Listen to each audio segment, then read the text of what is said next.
سوار لوک بودم و نجار هر پیاده ای، پیاده و سوارن و سوار هر پیاده ای. ترس و ملوکم بمره، ترس و ممه ترس زیاد، همیشه های سیهری کنار هر پیاده ای. ناله تا ناله خود از این صداوان بلند، هر به که با گوش و مخواد به غار هر پیاده ای.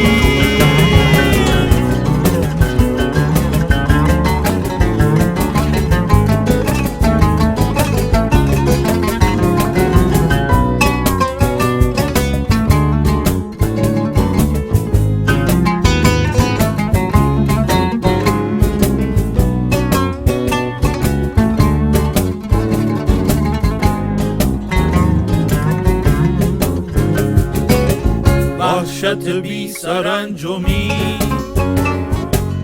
به خاطر هر خونه ها، خوب و خوراکی که اکه عیار هر پیاده ای. کسی فیو نبین ری خیابون و طاهره بود، فراوانی تا توی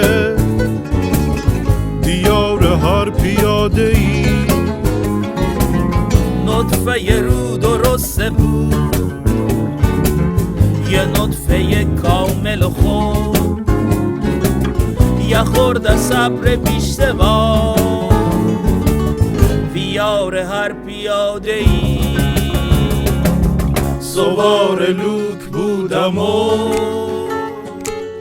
خسته رفتن مسی، سوار بم مثل همه سوار هر پیاده ای.